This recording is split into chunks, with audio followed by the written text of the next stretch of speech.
I think we're reaching breaking point in terms of the impact of welfare reform and the general nature of an unregulated private rental market. So we've seen a succession of changes since 2010 around bedroom tax, the initial benefit cap, and now the reduced benefit cap and the introduction of sort of universal credit. That is making it increasingly hard for people to sustain private rental tenancies even when they're in work. And then on the other hand, you've got ever increasing private rental costs, whether it's letting agent fees, deposit and monthly rents. And all of that is now driving homelessness in a way that actually the borough has not seen before.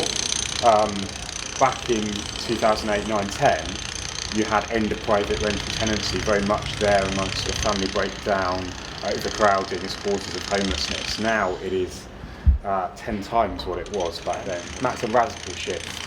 And that also changes the nature of homelessness itself. It's not just people that have been in some sort of acute need.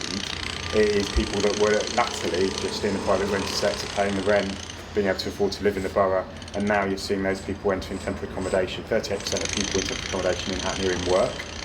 We've had top 5 levels of delivery in terms of affordable housing for almost a decade, and yet we're still in this situation because government has made that situation for private renters so much harder.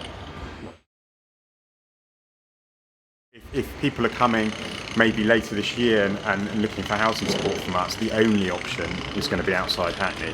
Whereas at the moment now we're working still, we've been working very hard to keep people in the borough. That's why I think it's a breaking point. In total, all across the council's programmes, we're enabling nearly 10,000 new homes. Within that, in the council's regeneration schemes, 52% of them will be affordable.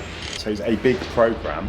I can't pretend that programme alone is enough to solve Hackney's housing crisis, given it's part of a broader London housing crisis. Using the value from those house prices to build new social housing is what we're about. Yeah. You could have just left the land vacant. You could say we're going to wait until there's grant available for social housing again, or you can do something about it. And I think that's what we're doing, and we're trying to engineer the private sale as much as we can towards a social positive good as well. And that's what that local marketing is about. But if we want to achieve value, we want to make sure that we've got the funding available to continue this investment, and that's something that I think we're proud of.